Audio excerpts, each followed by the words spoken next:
This is the Gloucester Community Arts Charter School Board of Trustees meeting.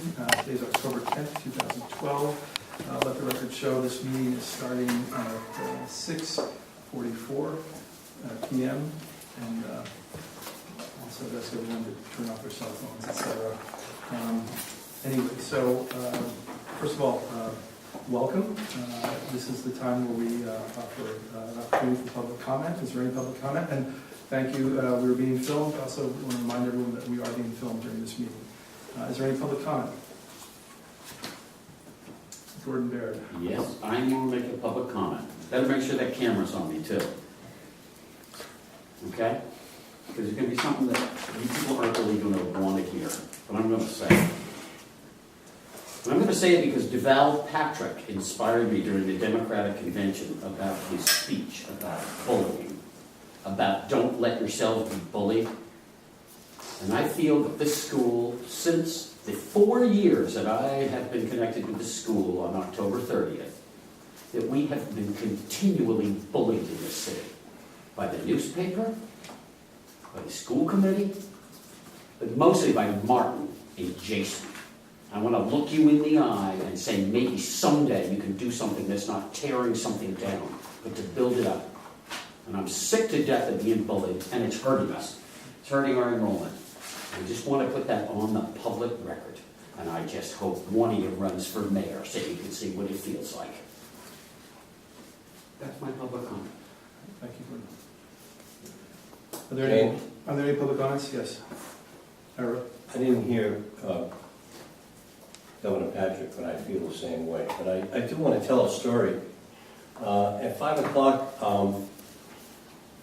I met with 3 parents who had children in this school. 2 of them removed them, and the other graduated. And the story I want to tell is that 2 of these kids were hockey players. Went through youth hockey in Gloucester, and probably top prospects for future high school hockey. And when O'Malley had sign-ups for their 8th grade hockey program, they were going to be 8th graders here at this school, they signed up and they were refused. And they were turned down, along with one of their other friends who I didn't meet with the parents today. So 3 of our kids were turned down to play hockey in the 8th grade program in O'Malley, which is a no-cut program. And the law in this town, the law that was passed by the school committee, is that any kid going to any school, private, public, could participate in Gloucester programs as long as it was a no-cut program. So they weren't taking the space of other kids. Well, they were refused. So what they did is they left this school, and Tony knows who they are because he dealt with this, and they got into Rockport on school choice, and they're playing in their 8th grade hockey program. That's why we lost 3 kids. And if you want to talk about money, the few people that are working to destroy this school, who are worried about money, that was almost $33,000 out of our pocket, because the school committee did not allow them to play. And my point is, I personally would like us as a board maybe to write a letter to the school committee and ask how this happened and why this happened. And who knows how much more has happened. I know that, this is only a part of the problem. I know that people were intimidated, the sports issue, confusion among programs and so on. But this is a reason that we have to be a little more public on what we say and straighten this up. We could have had 3 kids here playing O'Malley hockey, happy with the school, parents happy, and instead, no. And they didn't want to fight back. You know why they didn't want to fight back, Gordon? Because they were afraid of being bullied. And that's the end of my story. Thank you. Thank you, Ira.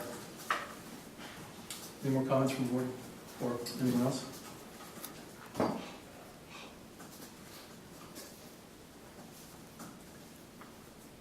No.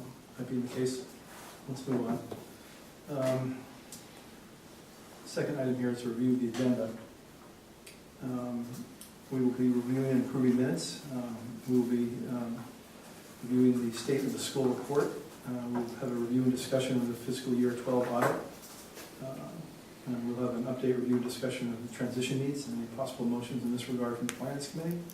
And we'll have a review with consideration of October enrollment, recommend adjustments to the budget, and then consideration of new agenda items for the next meeting.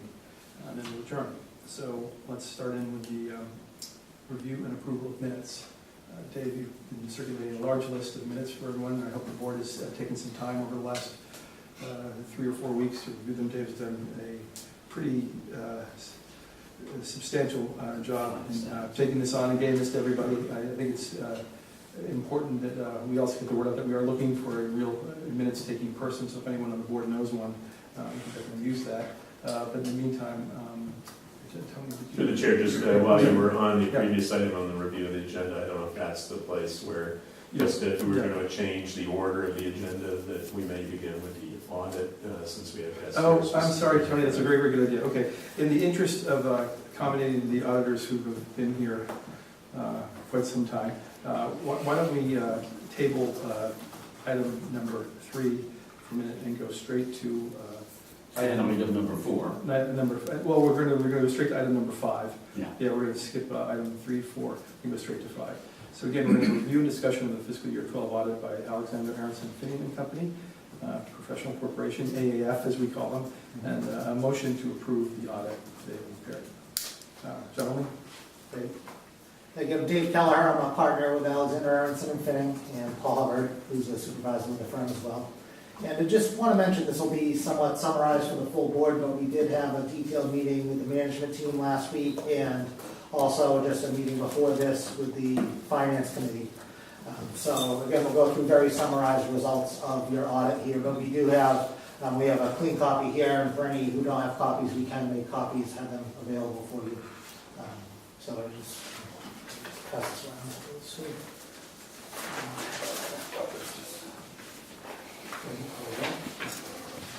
So, what we would start with for those that have copies, just the general purpose financial statements for the school. So that's about a 16-page packet. And what I want to start to mention for the school is you do have, in the independent auditor report, you do have an unqualified audit opinion. So that's a clean audit report for the school. That's just on, would be page 1 in your general purpose financial statements. So that's what any funders really would be looking for the school to have. And just from an income statement standpoint for the board this year, again, to maybe even step back a little bit on the audit process, this was a very clean audit process this year. There were only a total of, one of the items we look at for a board group, as well as a management team, is just if there are a lot of audit adjustments as part of the process. So there were only 3 audit adjustments. 2 were proposed by Cindy Marie, Central Source, during the audit process. So the board group, you're really getting reliable information during the year to base your decisions off of. And so, and again, I sit on a board in my off time, and that's a key thing to be able to hang your hat on, since you are on a monthly basis making key decisions on business practices, what you're doing going forward. So from an income statement perspective, to boil it down for the board, you were pretty much break even this year. There was a surplus of about $2,700 for fiscal year 2012. That was off of enrollment of about 135 students, which again, in kind of this ramp-up phase, I think was, the cap was 196. So some of the enrollment challenges being felt there. So again, about break even for fiscal year 2012, and in comparison, 2011, there was about a $132,000 loss. So break even this year is a little bit of improvement there. And then as of year end at June 30th, 2012, on your statement of net assets, so your balance sheet, which would be page 4 of the audit packet, the school cumulatively, since inception, does have negative equity of $154,805. The bulk of that is really just almost a financial reporting convention that with the lease agreement for this facility, due to some of the streams of payment on that and some pretty big swings in the annual payment, really recorded the full liability at inception on that lease. So there's about $154,000 of what's termed as deferred rent on these financial statements. And that coincides with the $154,000 negative equity.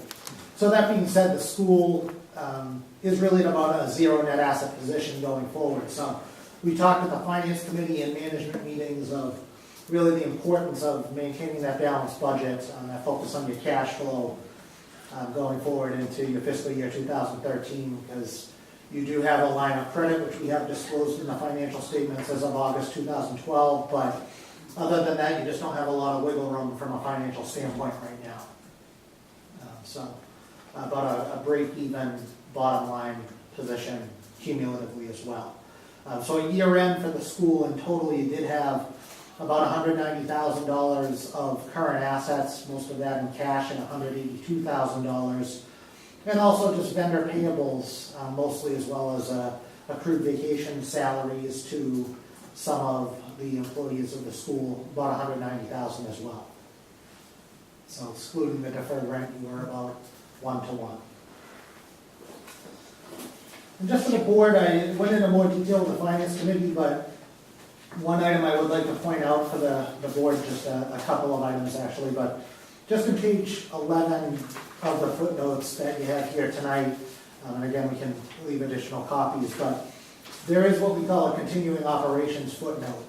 That we did not modify the audit opinion that you have here tonight. You do have a clean audit opinion and report, but the continuing operations footnote just does highlight the, really the break-even results of this year, the deficit of last year, and the cumulative negative position from a net asset standpoint of the school. So it is highlighted there. It's footnote 10 on page 11 for readers of the financial statements. So I did just want to point that in particular out to the board. And also just attached is what began in 2011 as a required calculation. Just beginning fiscal 2011, there was really a modification of the Mass General laws saying that charter schools had to calculate if they had any carryover surpluses. As those over a prescribed calculation would be sent back to the sending districts. Gloucester Community Arts is about $137,000 deficit currently.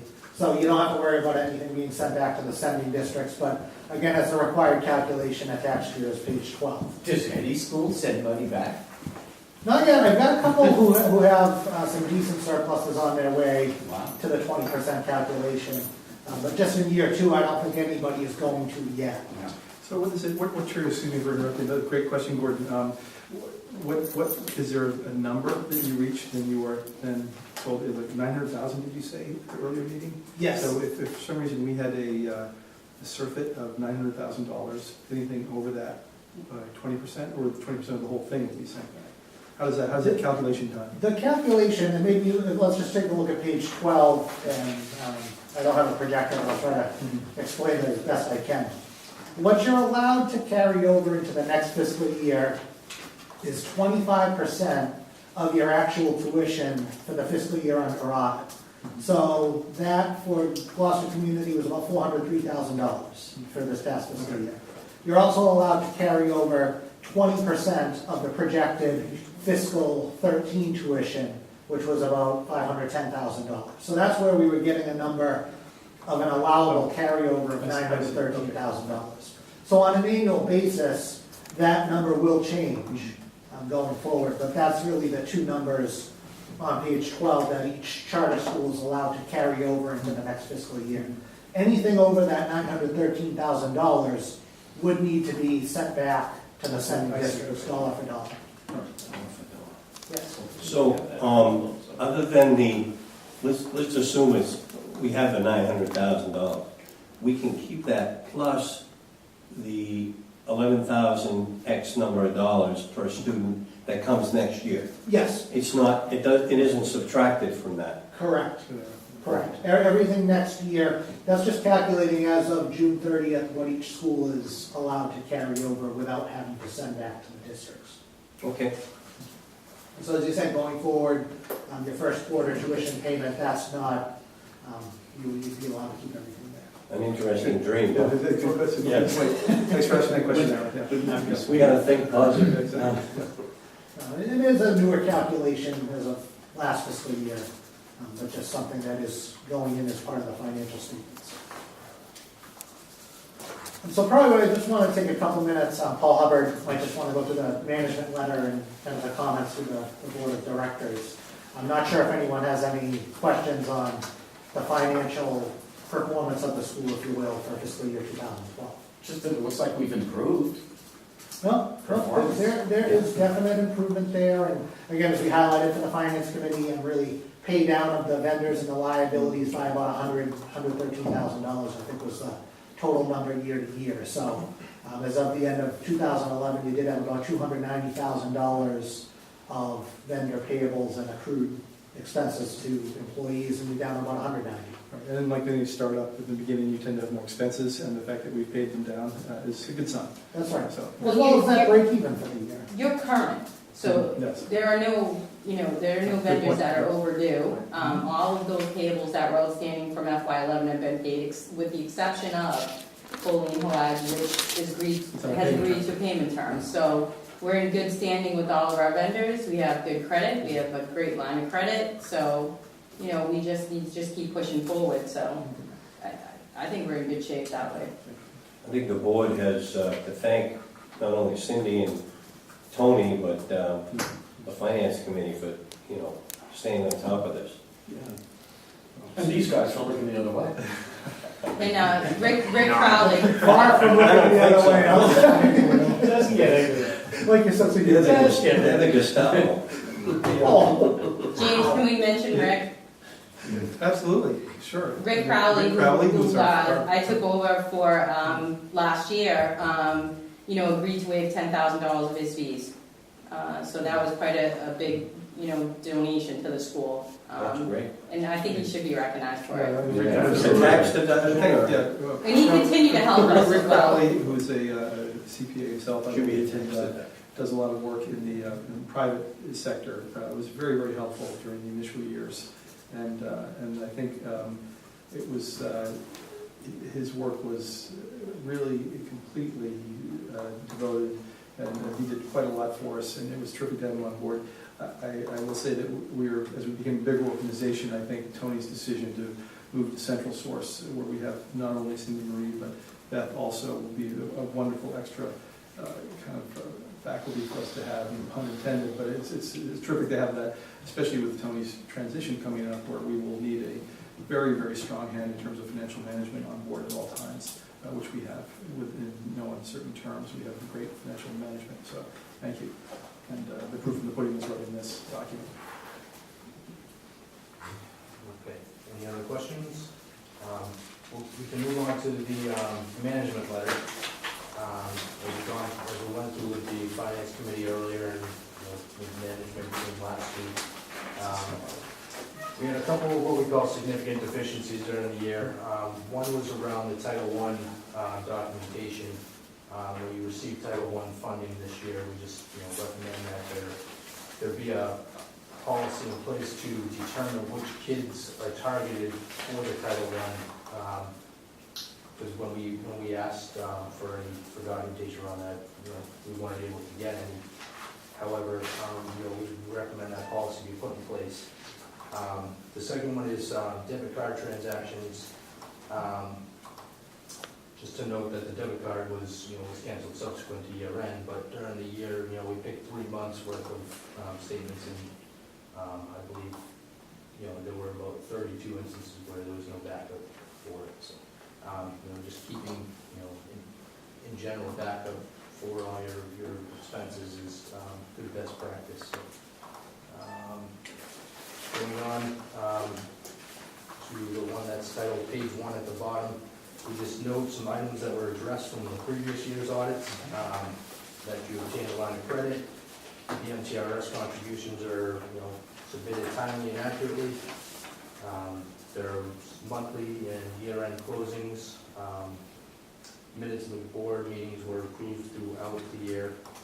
A formal whistleblower has been implemented, and we recommended last year the cancellation of the debit card. So then, one item from the prior year remains, just to, that we discussed with the finance committee, maybe just, developing a formal policy to go through fraud risk of the entity as a whole, to discuss it at, maybe either once a year or a couple times a year, where the school might have the most, or might be most susceptible to fraud. And then a new item this year, we noted is just one instance out of 25 selections that we made, we weren't able to observe backup documentation for an invoice that we picked. So, any questions around those? Or?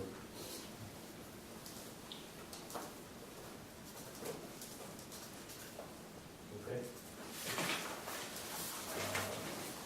And lastly is our required communication. Basically, this just explains the audit process, and it was a clean process. Within this, it lists, which footnote your accounting policies are in the financial statements, your most significant county estimates, adjustments, which Dave touched on earlier. There were only 3 adjustments, 2 of which were proposed by Cindy's team during the audit, and whether we had any disagreements or difficulties with management, and we're pleased to say that there were none. So, again, it was a fairly smooth process. So. Any questions? You mentioned the fraud risk piece a moment ago, and we talked during the finance committee, as most of you know already, about having a review of that periodically through the year. So I think you were suggesting that in November And then again in the spring. sometime in the springtime. Yeah, we'll just formalize it. Yeah, we can check on that periodically, so we'll try to follow up on that. Okay. And, as I said before, we've always appreciated your comments on how we can improve, and we've tried to take steps to do that as we did this past year, and appreciate you noting that in the report as well. Thanks.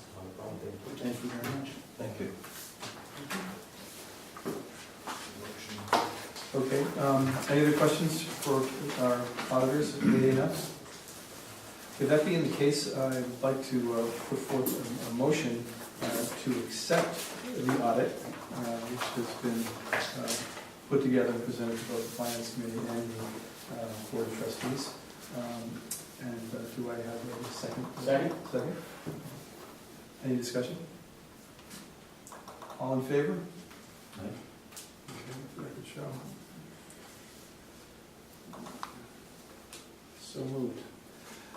Gentlemen, thank you very much. I know you've come a long way to travel, so. Yes, thanks. And, okay, that's right. Thank you. Tony, Beth was having trouble printing, that's why she hasn't come back in yet, but she was just gonna try best office. I guess the printer ran out of toner For the, for the letters. oh, it's good, we printed it. Oh, you got, Yeah, you're good? He's signing it now. All right, okay, thank you. That's why there's no more ink left. I'll tell her that you guys. It's an awfully long letter. No problem. Okay. We're really cutting it close to the bone. We only fill up. We take it out of pans. Life on the edge. Thanks, guys. Thank you very much. Thanks so much. Thank you. Have a good night. Thank you, sir. Good seeing you. Thanks, guys. Appreciate it.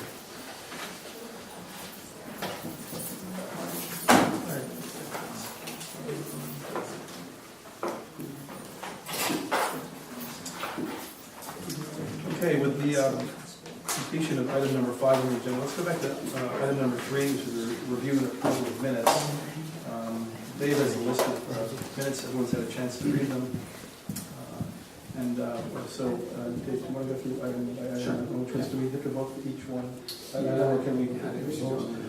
Okay, fine, well, we've got a list here, so let's. So I'd like to make a motion to accept the minutes of the meeting of July 28th. I'll second the motion. Any discussion? All in favor? Aye. Minutes of July 28th. So moved. And I'll just take a note here that these minutes are already posted on our website, but we haven't actually formally approved them. So That's what's happening right now. Okay. I'd like to make a motion to accept the minutes of August 8th. Second motion. Any discussion? Vote? All in favor? Make a motion to accept the minutes of August 22nd. Second. Any discussion? All in favor? Raise your hand. Thank you. Make a motion to accept the minutes of September 12th. Second. Any discussion? All in favor, please raise your hands.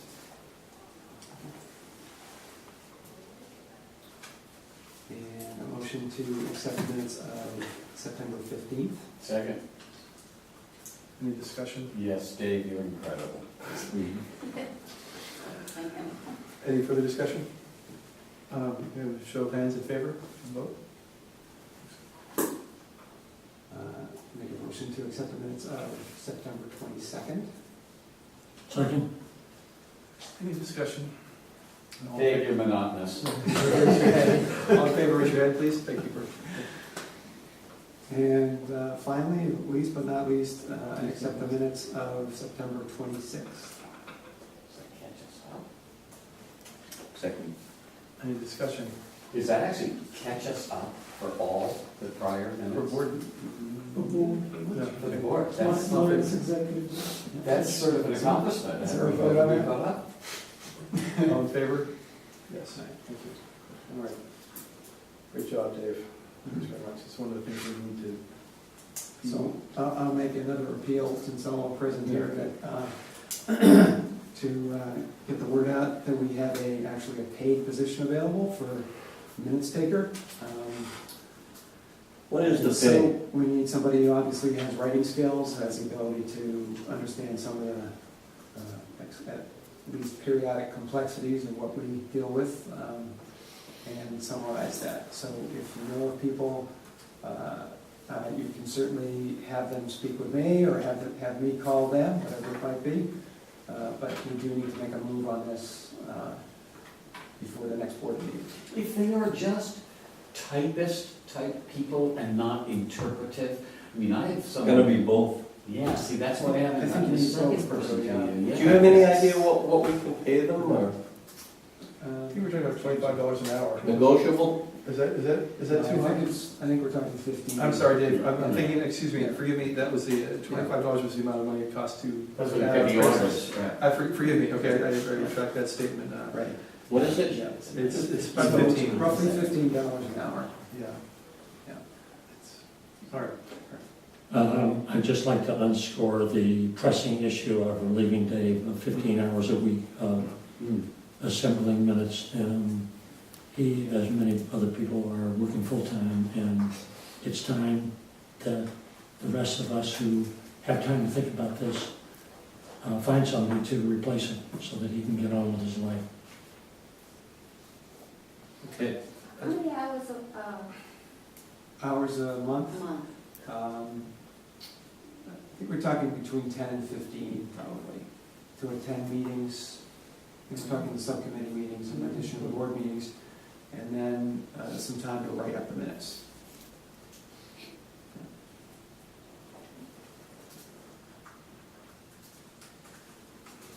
I think to also put this in perspective, I think we'll also, and this is a little bit off subject, but we will be looking for the subcommittee members to take responsibility for their own minute taking. Subcommittee chairs, you mean? Well, and that means only, they would be accountable for making sure they got done, not necessarily they would take them themselves, but they would be responsible for Okay. delegating amongst their own committee members to get that done. And I think that there's a lot of room there where we're trying to bring more of the community on the committees, where we may find more volunteer help there if we would ask and find out. But I think that what we're talking about right now is for the Board of Trustee meetings. Yeah, Just really so- the first priority Right. to get strict compliance with the minutes and the approval of the minutes. As opposed to governance, finance. Yeah, I think it's preferable to have Program. somebody to cover them all, but certainly if Start with that's an this. issue, the board minutes are the priority. Do we have all the minutes that we need done? Are they all up to date? We can talk to you. Tony, Yeah, I have to get those, you know. Tony, then. Find them for you. will you? All right. Well, we can do I this. don't want to go before Judge Judy. Yeah. We can, why don't we have why don't we let the subcommittee people deal with their administrative issues in their own time and get back to the board meeting matters at hand here. But Dave, again, that we will make our best effort. I think have you put an ad on the list? I mean, is there anything else you Why don't you did? and I talk about that? Okay, fine, we can take that, okay. Administrative matter that we can deal with later, okay. That being the case, we've done the minutes, thank you very much, everyone. Let's move on, and thank you all for reading them. I know a lot of minutes came of people over the last 2 months, and I appreciate everyone's willingness to take time to look at those. Let's look at the state of the school report. I don't know, forgive me, I passed right over that. That would be number 4, item number 4. The executive director and the director of education will provide an update on MCAS results, professional development, parents and teachers association, educational program and site visit preparation and schedule. The discussion to follow. I'm not sure who would like to begin this. This is the topic that both Tony and Beth will be participating. Beth, if you want to join us at the table, please.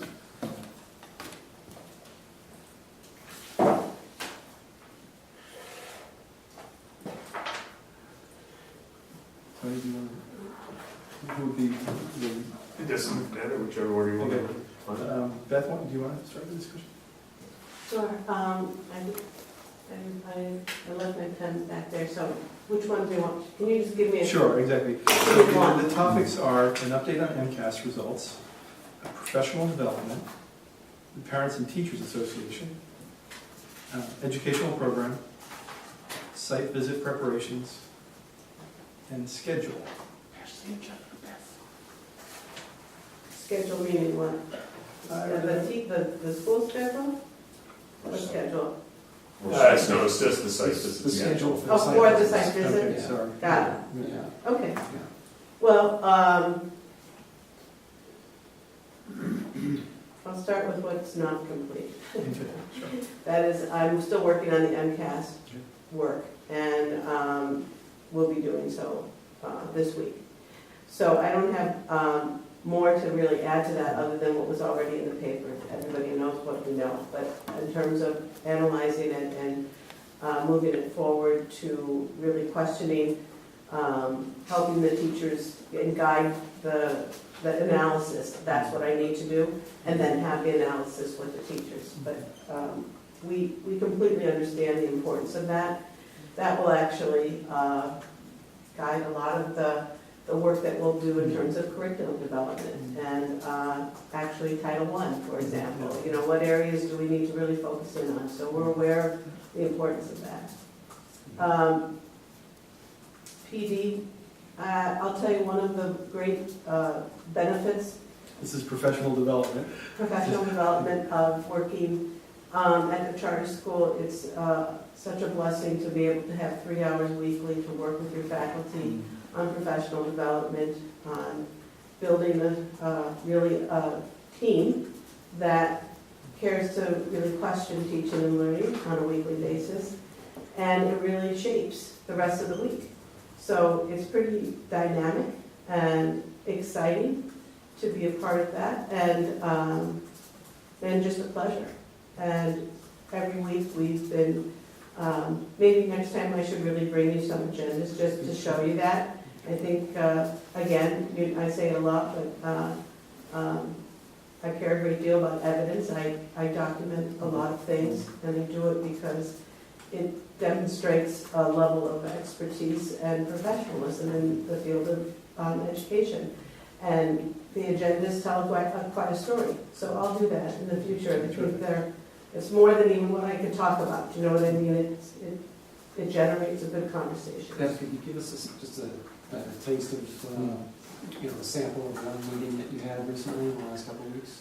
Just to know what the topics were and Well, for example, inspired. last week, we talked about, I had an article on the inquiry learning.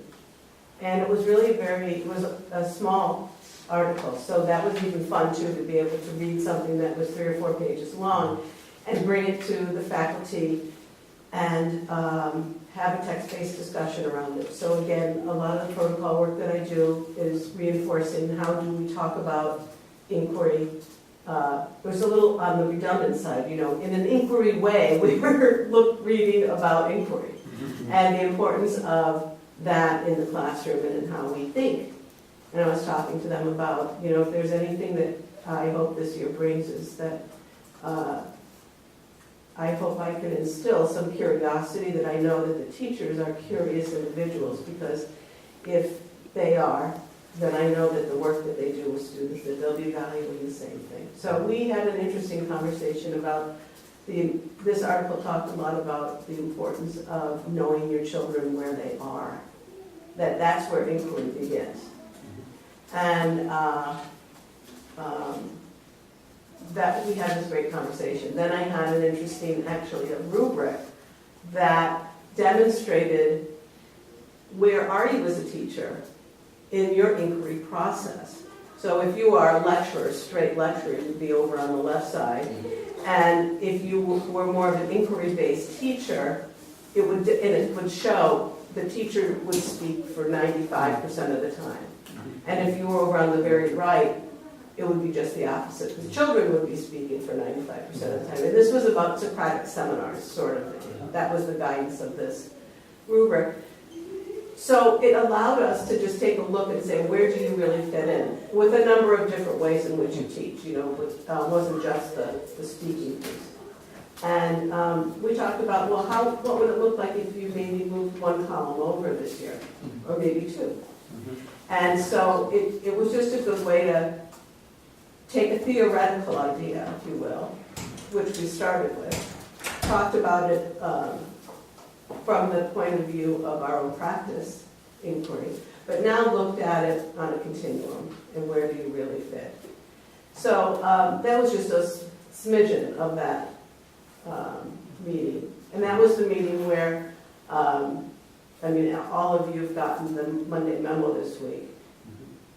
The faculty meeting last week was evidence of putting all of that in motion. So we had a very productive meeting, and a lot of decisions were made that we're very busy trying to just get all the work done that we had planned to do. That's what this week is about. And this week we talked a lot about grading. That was really more, and we had a teacher bring student work to the table, and we ran a protocol called ladder of feedback. Feedback? Yeah, ladder of feedback. That was a great protocol too. So I'm just trying, every time we do this work, I'm just trying to build a repertoire, because it's not only just good professional ways of talking, but a lot of the ones that I bring, not all of them, but most of them, are terrific strategies for the classroom. For 20 minutes, we got to a very deep, important conversation around responding to the work we saw, which of course is just as much, kids can learn how to do this too. So we suspended judgment, and that's what this is all about, this particular protocol. So until the end, if you will. We had a few suggestions in the end, but we did more talking about the value of what we saw. So that's what protocols do. They have some rules and regs on purpose to zero your conversation in a particular way. Excuse me 1 minute. Mark, can I ask you a favor? This is so good and so important. Is she on camera? Is that a wide lens? Not that Oh, wide. the camera's not on? No, it's on, it's just not wide enough. She may not be the field of vision. No, she is. Really fine. I know you know. It's so important that people hear this. I mentioned good side. Oh, I hope so. Yeah. Oh, so that was PD. I really appreciate what you just said, and, we obviously have other topics to cover tonight, but, the work that I do with a lot of schools, in the work that I do with a lot of schools, I find people searching for programs that are going to do what you just described, and you brought it into the school in a very organic way that's already engaging the staff in this high-order thinking about their own practice, and that's exactly what we're looking for right now. I really appreciate your work on that. Thank you. you, and I just want to add that it only works when others want to work and do that. And so I just want to 3 cheers to this faculty. They're just a really willing, I keep saying the same thing, but eager and willing. I will say, I know Tony can speak to the site visit really well, and but I want to just mention that the PTO was just phenomenal. That sounded great. It was great, it was great. And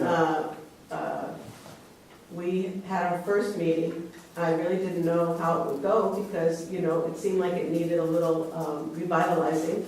And it was just a pleasure. And we ended up walking away with the whole board already in place. And then they said, they couldn't even sleep that night, half of them. They just made so much happen, and now they've reached out to the whole school community, and I'm sure that many other people will be coming to, they didn't want to even wait for a whole month to go by. They have another meeting in 2 weeks from when we met, and it's just exciting because I really feel quite quickly I have partners. And we all have partners, and I'm excited to see what they're going to do, you know, and it's delightful. And some of which maybe will be financial support in some way, but really it's deeper than that, you know, it's the partnering of we're all in this and we want to make things better. I just think the delight and excitement that you expressed to us has to be transferred to the faculty, which will be transferred to the children, and that's what, And the parents. and the parents. Yes, I believe So that. thank you for injecting that into Well, our thank you. school culture. My pleasure. There was a parent questionnaire that we tried to get out to parents to get some feedback on various issues. Can you tell us where that stands? It was passed out this morning and hopefully went into the folders to go. And can I just say something great about Saturday school? That's this Saturday. And that was one of the things that we got organized last week. And it, I think I just left it, oh, wait a second, let me just,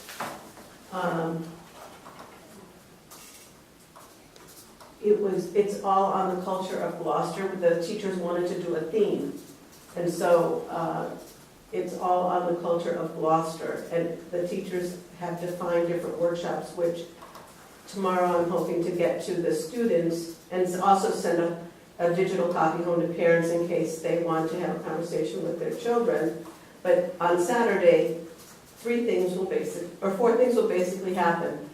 Parents are invited to come that day, start morning meeting with their children in the circle. We'd like to let parents have a chance to see the importance of our morning meetings as well as all the work that we put into responsive classroom. This is one piece of that. Then all the students will have 2 opportunities to have 2 different workshops that morning. Great list of workshops that the teachers built. A couple are, one is the man at the wheel, where a teacher is going to talk about the history of the man at the wheel. And then the students, after hearing that and learning about that, they're going to get a chance to make their own sculpture out of clay, their own man at the wheel. We have fish from a scientific view, where students are going to be able to draw the actual size of the fish and learn about, connect that, how it works within Gloucester and families, natural resources, so making some other connections to the fish theme. And then we have one that's the squid dissection, science. And sadly, well, depends on your point of view, but at the end, then they're going to be making calamari.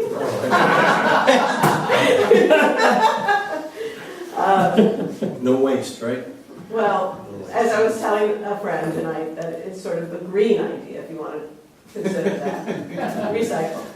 And then one more is Greece and/or Gloucester's. The students have been studying Greece, and so they're going to really look at it and see that it's going to compare and contrast the two. So those are some of those interesting pieces. On top of that, there's also an open house. Right, so I was going to say. I'm sorry, yeah, please go ahead. I was just going to say that we're also going to have a workshop for parents that they can attend on what you should know about bullying. And we have 2 teachers that are co-teaching that. Suze Reynolds went to a workshop recently on that, and Kara Briley, our social worker. So they're going to do that as a service to And this is parents. open to anybody, correct? Well, in the morning, it's really open to our parents. Okay. Then at 11 o'clock, our schedule is 8 to 12 that day. And from 11 on, we're inviting visitors to come so that they can see the students working for the last hour, and then be able to talk to Tony or me or anyone else for that matter, and other parents possibly and students, if this is of interest to them. So that's how we've worked it for this particular Saturday school. I think it's going to be a great morning. Yes, sounds Can I wonderful. just ask how we're promoting that? To get, With those plans that you just heard out, we have posters that will be printed out tomorrow and will go around. Other than that, we have the dates for all of our open houses for the year that will be in our Cape Ann magazine and Gloucester Daily Times advertisements. And then some of you may have noticed when you opened your Gloucester Daily Times, I'm not sure which weekly issue it is, but it has the circulars in it. And through a special program at the Daily Times, we ended up getting the sheet that wraps all the circulars, has a full-page poster advertisement for the school. So, but I think that really our greatest, and we'll have an email to go out and just remind them, but our greatest ambassadors are our current families. And always, all of our open houses, the most successful turnouts are because families bring 1 or 2 or 3 families to learn firsthand why they're making this choice. So. Can I make a suggestion? All this should be on the website. Well, it will be after the fact, if because we do take a lot of pictures and we can capture. I mean, the schedule of all these events. Oh, That's very good. I can send this to Vicki. Well, I think that'd be a good idea. Is it- Your Monday morning memo goes out on the website, doesn't it? I'm No. not sure. It should. No, It it should. Well, we should have no, a I don't know website about meeting. that. Maybe not. Well, I have some pictures of the children that I sent. We should just be thoughtful of how we make something public. Or is that for anyone to see, or just our family, our families? Well, it's a powerful piece. Sure it is. It tells a lot about what the culture of the school is and what's going on here, what the thought process is behind the teaching and education here. And I think it would be important for people I to just have to be understand that. careful of that. I don't put the children's names, but that's why kids, some families have signed releases on that. not many. Some have not. So I'll have to All right, so we'll have to check look at the compliance issues of that. that. Yes, I will. Or maybe there's a shortened version. But I think even without pictures, the issue is more about promoting the open house on the website. Yes, exactly. And we can do that. And that, I really think. James, can I put that as an agenda for our next meeting? is Sure, to you're Talk welcome. about When this we get down to website? here, When we get down to discuss the end, absolutely, yes. Okay. Keep that in mind, okay? Okay. All right, so Beth, you've done the professional development, Parents and Teachers Association, MCAS to come. Let's see. Site visit. Site visitors. Well, this educational program is listed. Educational program. Yeah, because site visit was going to be Tony. Yeah, I'll go to site visit. So the main thing, site visit documents, the binders will be put together on Monday for the on-site binders. There was communication in our minutes that the site visit was actually on Tuesday the 16th, it's Thursday the 18th. And we have finalized the schedule with the charter office. And just want to note for the board, I'll send you out a reminder on this, but there are several focus groups that are a critical part of that. The site visit is the 18th? 18th, Thursday the 18th. And the board focus group is from 9:30 to 10:45. So it'd be great to have as many board members as we can be here, recognizing also that David Kim cannot participate due to a conflict of interest there in terms of working for the department. Okay, so Thursday, the 18th of October, 9:30 to 10:45. 9:30 to 10:45. It'd be great to have as many board members as possible here for that. And they want them all. Last time you broke us into groups, right? No, last time we just weren't able to get as many board members here as we would like, but yeah, it is, they won't break you up in it, they'll meet with all of you together.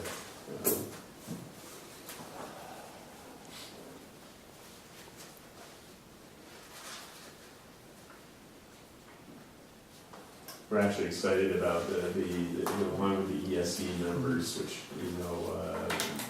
are pretty standard. Allison Bagger, who oversees the whole process as the head of accountability for the charter office in the ESE, is coming along with Joanna Legato, sort of the standard people who come. But they now include, as part of the process, educators from other schools. And coming this time is Diana Lamb, who's the executive director for the Conservatory Lab Charter School, so an arts-based program, and Stephanie Callahan from Salem Academy Charter Public School, and two fantastic educators who would be great to have here in the building. So I think we're very fortunate. Is that Salem Academy the Spanish-speaking group or the kids who had dropped out of school and were brought back? Is that what they're specializing in? That's a Beverly-based program that you're thinking of. No, Maybe that's Salem too, but no, that's newer. That just started up. Did you read, I don't know whether you read that article, that they brought all the kids that graduated from that in front of the public school committee. Each kid made a presentation on where they were 3 years ago and where they are today, and they all got applause. School committees members were crying over the stories, were so moving, and they all hugged each other afterwards. A good something to look forward to. I don't know about hugging, but Actually, we should send that article around. It's an outstanding example of the effectiveness cooperation in certain environments of charters, and partnerships. The theme of charters in its initial that was excellent. creation was that it would reach underprivileged populations that had not been successful. And for that school, which is dedicated to reaching those students and having such significant success, and where it's actually appreciated by the entire city in which the district is, the charter is located. Why not? So, Hi, Cindy Marie. Oh, I'll be out there. I'll wait in there. Okay. Can I just ask? Yes, Jay. Is it 9 or 9:30 that it starts? they arrived at 7:15, but 9:30 to 10:45. 9:30 for board 9:30. members. Yeah. And it would be great, actually, if there are some board members who would be willing to stay on after that, immediately following the Board of Trustees focus meeting group at 10:45. There are parent and student focus groups, and then just following that at 11:30 particularly is the teacher focus group. And all of the administration and support staff have signed on to volunteer for lunch and recess duty. And we're hoping that we have some brave souls on the board who would also stay on to help. We'd like to make it possible for all teachers, all of them, to attend that focus group meeting. But we need some support in doing that. So if you can stay on for the morning right through until 12:30, 1 o'clock, that would be great. You want people to contact you, Tony? Yeah, actually, if you could confirm on both the Board of Trustees, thank you, Dave, for that, both the Board of Trustees focus group and on staying on, if you can do that, it would just help us with numbers and coverage. Any other discussion about agenda item number 4, the state of the school report? Is that it? Thank you very much, Beth, appreciate it. It's a terrific report, and thank you for all you're doing. Just before we end, Yes. I just want to say that for anyone, how many board members were at the PTO meeting the other day? That's true. I mean, I just, just for the record, that the energy that Beth has brought to the building, I think, is significant. And what I'd love to see, and I think the parent ambassadors definitely took on board, is getting more parents into the building and how important they are to the school, the future of the school. But also, I think just no one left that meeting feeling ready to go to sleep. They left the meeting excited, completely ready to look to the future with great passion and commitment, and I think it's a huge credit to you, and we need to get more people in the building to feel it. Thank you. They're a great group. And there were some very good action steps taken to follow up. I mean, a lot was accomplished. It wasn't just a great conversation that everyone enjoyed and then walked away from. There was so many good action points that came out of that.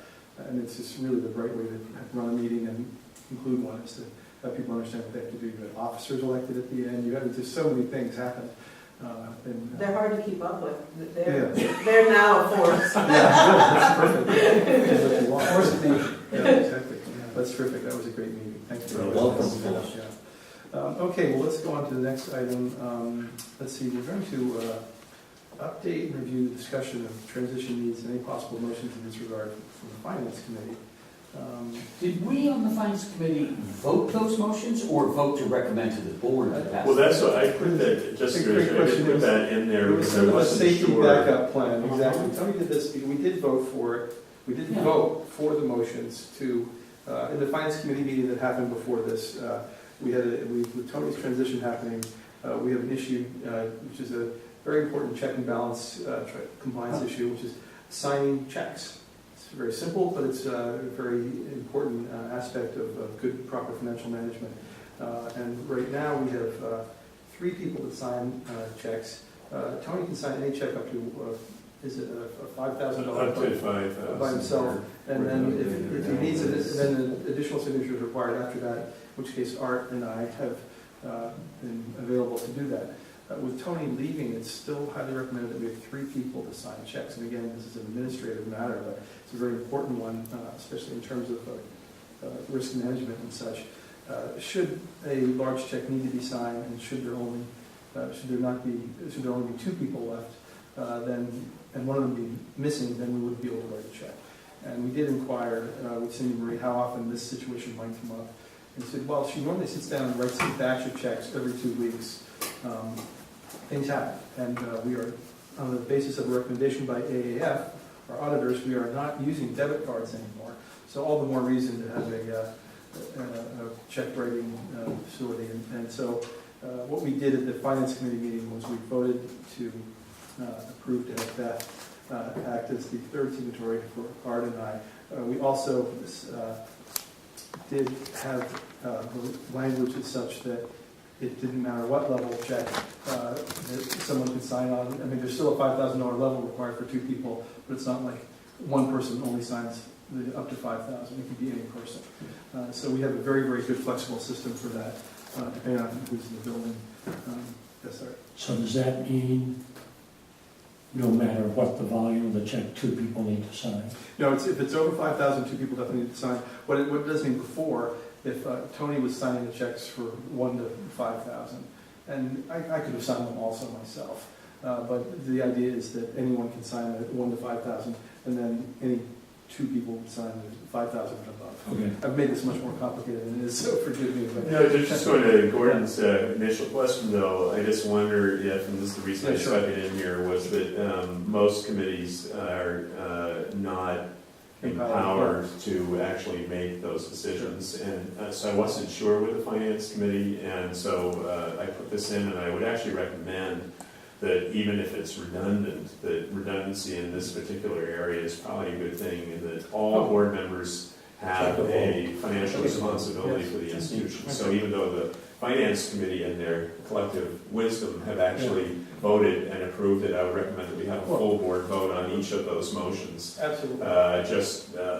So it's recorded that all of our members were supportive and aware of those changes. Exactly, because typically when we're opening new bank accounts or whatever, they'll want to see a document that is board approved in terms of who has authority to sign checks. So that being the case, let me just say that the board did make a recommendation that, the finance committee made a recommendation that the board approve Beth as the third signatory on that. And Dave, you want to try the motion again? Is that it so well the first time? Test your memory, short-term memory? So the first motion, you want me to make the motion? Yeah, please, just go ahead and vote on that. First motion actually was to remove Tony Baffin as our executive director as a signatory as of October 19th of this year. Second. Any discussion? All in favor? Okay, let the record show. Second motion is to appoint Beth Delforge, our Director of Education, as the third signatory for all checks beginning October 19th Second. of this year. Any discussion? Hang on just a second, yes. I just want to go back and check, if you don't mind, the finance committee minutes, because I think we said October 19th for the removal of Tony Blackman as signatory, 'cause it's the Friday. And I think we actually said the 20th in the finance committee meeting. Well, I mean, it doesn't matter because it's a board vote. it doesn't matter, but if you want I to. think they said the 19th. I thought you said the 19th for both. Yeah, I said the 19th. Yeah. So, You did? Yeah. Okay. Who signs the checks over $1 million? That's I did. That's the Thank you. board of our benefactors. Oh, okay. Okay, that's going also, okay, and then, so, do we have a second? Tony, you were still in discussion? Yes. We were still in discussion, we haven't voted on the second. We have not. The second, is there any discussion? All in favor? Raise your hand. Aye. Thank you. Okay, let the Thank record you show for that doing that. the second motion has been passed.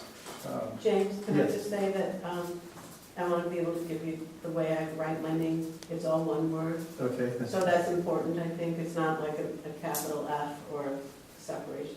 Sure. But actually, you will, Signature card you have to from go the down to the bank. bank and sign. Yeah. There's documents which we'll get. Great. So Yeah, because the bank has an obligation So actually. that to we've look at seen the it in checks. different ways, and I just want to make sure that. Okay, no, we'll take care of it. And I think that was a general clarification, so that we all understand, because I've been capitalizing the F myself. So now, there you Yes. go. Now I Okay, that's a know. great point, thanks for the clarification, Beth, okay. We all stand corrected. Okay, and then the third was the possible motion to appoint a new procurement officer. Here's some discussion around that. Let's talk in general about, the importance of the job, who would be the person who would most likely fit the job. Do we have a candidate with now in mind? Well, actually, we had a motion from the finance committee Okay, to appoint Cindy Marie. She's actually the only other person who has MCPPO certification as a procurement officer. Okay, so the issues were that we need to have certain certification for this person. And you want someone who's knowledgeable about procurement requirements in terms of state compliance. So that's what it's really about. And Cindy meets all of those requirements. In her work with 9 or 10 other charter schools as the financial manager, if you will, she's very well versed in that. So, yes.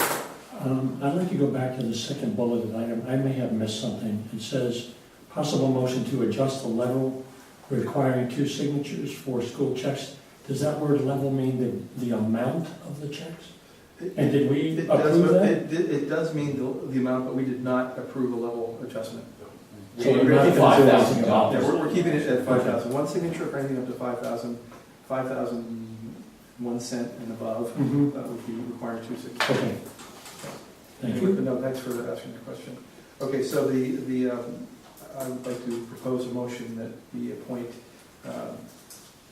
Cindy Marie from Central Source as the new procurement officer for the GCA. Second. Any discussion? A question, when does that go into effect? Is that also October 19th? No, I think that's what we Tomorrow. said, that's the one we said, I thought we said October 20th. That's the one Tony's thinking of. Which is Saturday. Yeah. Yeah, I don't know why we said October 20th, but that's, I think that's what he's thinking of. But we said motion of October 20th. We're saying the 20th. Yeah, we said it's fine. Okay, so I'll restate the motion. Excuse me, I'd like to make a motion to appoint Cindy Marie from Special Source as the new procurement officer for the GCA starting Saturday, October 20th. Second. Second, thank you. Any discussion? All in favor? So moved. Okay, the last item, the second to last, item is a review consideration of October enrollment, recommend adjustments to the budget. Possible motion to approve the adjusted budget. We don't have an adjusted budget in front of us right now. We've just started work on this area. It's something that Cindy Marie and Central Source and Tony will be working on, and we'll have a lot more clarity on it. As again, we have a new set of numbers in front of us, and we need to deal with that. So we don't really have a document to recommend to the board at this point in time. We will make this a priority for the next finance committee meeting and the next board meeting. So we will table that until the next meeting. Item number, let's see, 8. Considerations of new agenda items for the next meeting. We had a couple. One thought, I'll just say, was from the AAF's decision. They said they thought it was a good idea if we had a discussion in November about fraud risk management. So I put that on the item.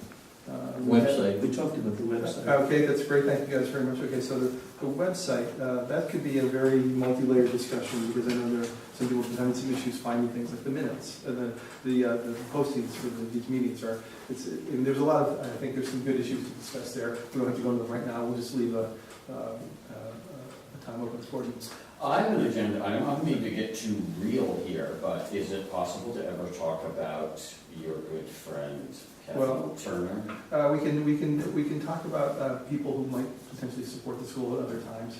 That's not But what I it's, meant. yeah, I understand that. Yeah, But but I mean, is that it's- ever a discussion? No, it is when I mean, I'm it is, talking in yeah. code, Yeah. obviously. No, so, you're not. You're yeah. just- you're saying there's a person who can support the school, and we will want to pursue that. Okay. I almost brought it up under enrollment, Yeah, yeah. but So a couple other items. I think we ought to make a regular item on our agendas around enrollment and strategy around that. So an update as well as next steps. So with that, I would like to revisit board goals again. We had a brief discussion around setting norms for the way we conduct business as well. I think we want to revisit that. There wasn't time to fit into this agenda tonight. And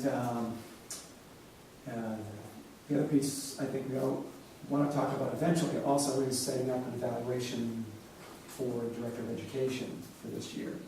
So maybe we can do some thinking over the next month about that. And, start the wheels turning on that as well. All right. I'd like to add that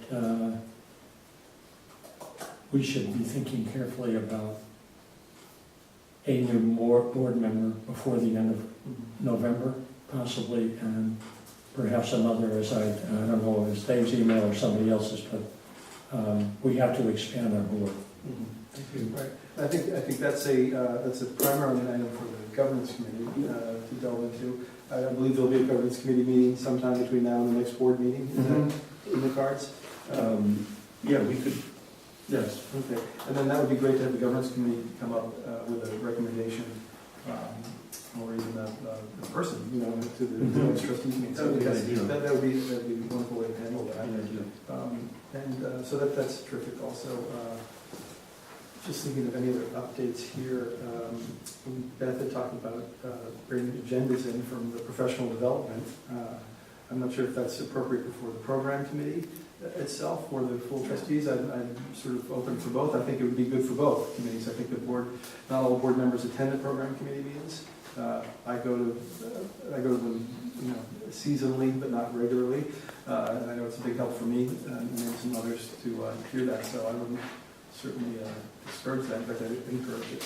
And encourage any faculty who wanted to appear and make a presentation, or administrators, before the board meeting. Or students? Yes, absolutely, yes, or their students as well, that's a great idea. Yeah. Speaking of which, would it be possible for Manny to present to the board his understanding and scheme about how special education is being structured this year and efforts to help the children with special learning needs? It's just an option to consider. Maybe timing may be off, but at some point, I think it'd be good information for the viewing public as well as for reading in the minutes that we had an important member of the administrative team to be I think we talked about presenting. mentioned it before, that it would be great to have him present.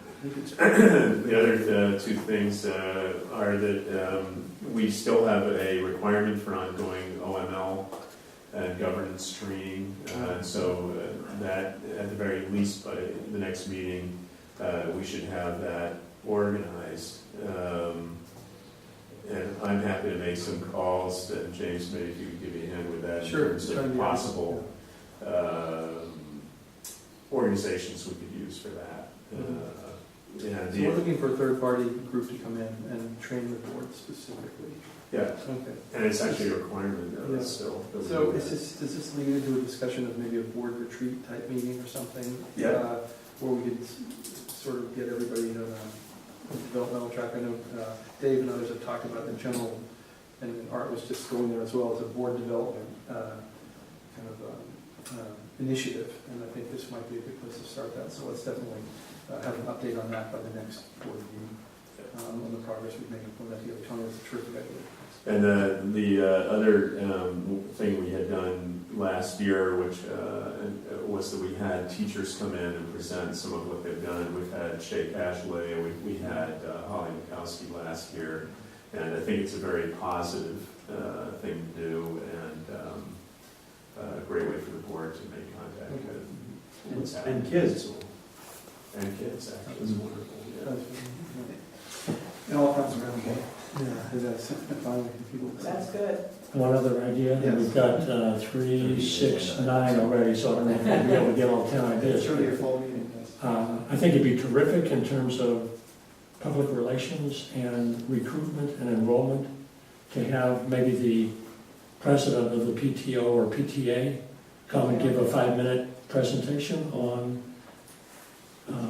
goals and objectives that that organization has had. Great. And then that can be also in the minutes, so if people cruise the website to read the minutes, oh my gosh, this is what they're doing, I'd like to join this part, or I can help out with that, or that kind of thing, so. There's Excellent. co-presidents. Excellent idea. Okay, good. Beautiful.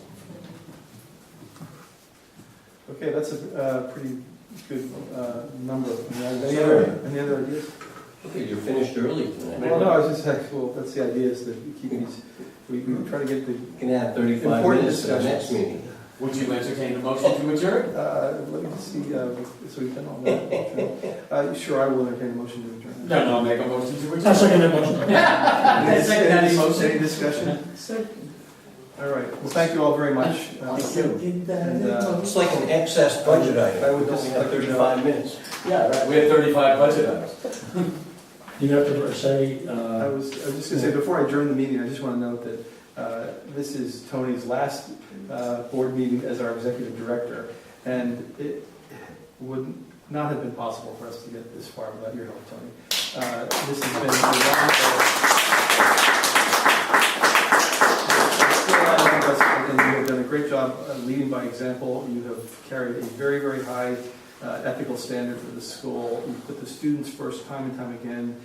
You clearly put your own career on hold in order that this place could develop and present the kind of culture and environment that people like Beth are working to support, and who you brought in, and people like Cindy Marie, and who you've also brought in, and many of us as board members who you were instrumental. I remember the first time I met you when we were working on a simple problem in my car at the time, and he's a hands-on guy who will get things done, and I just think that as every board member here, we're sort of wondering how it's going to be, going forward. I know you're going to be with us for a while, and we very much appreciate that. But your work as the executive director has been I know, overwhelming at times. You've always carried on with the best possible attitude. I think the very even treatment that you've given, the calm perspective on things, has been a very big factor in this school getting where it is. And it's been invaluable. I was talking to Steve Fletcher on the phone today about the separation agreement and everything. I said, there are three big parts to Tony's position. One is the financial management side, as the executive director. The other is the advocacy side, the person that goes out and speaks it. And the third and finally is the school, running the school and everything. I said parts 1 and 3, we've got the firepower for. We've got Cindy Marie at Central Source to do the financial management. We've got Beth, and we've got 3 board members who have run the schools to do the school management side. But in terms of the advocacy, your example has been just incredible, and I think that you leave very, very big shoes to fill that will not be filled anytime soon. And but the work that you've done has been, especially in this level of advocacy, has been no one else could have done this but you, Tony, and we're all very, very grateful for your help in that matter. So, thank you. Anyway, with that, this meeting is now officially adjourned.